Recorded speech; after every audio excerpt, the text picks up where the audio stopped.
Assalamualaikum warahmatullahi wabarakatuh. Tuan-tuan dan puan-puan yang saya hormati sekalian. Bolehkah kalau saya nak lantik anak-anak saya untuk menjadi wasi ataupun pentadbir? Boleh tuan-tuan dan puan-puan. Boleh sahaja.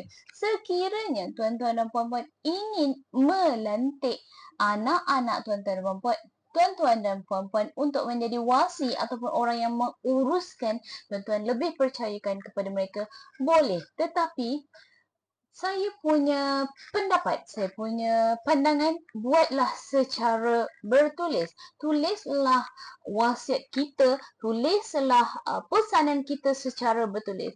Jika kita kata saya nak lantik anak saya secara mulut saja. Mungkin boleh lantik secara mulut.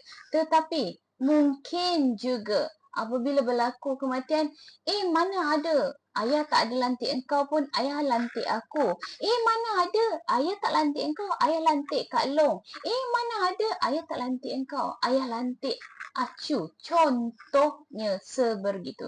Jadi buatlah secara documentation, buatlah secara bertulis black and white untuk kita melantik seseorang yang kita percayai untuk menjalankan tugasnya. Sekiranya pelantikan pertama, anak sulung, kita dah lantik anak sulung, contoh anak sulung. Lepas tu anak yang kedua, anak yang ketiga, anak yang keempat. Empat orang ni tak dapat menjalankan tanggungjawabnya dengan baik. Contohnya, yang ini sibuk, yang ini duduk jauh, yang ini baru kahwin, yang ini masih belajar. Contoh seperti itu.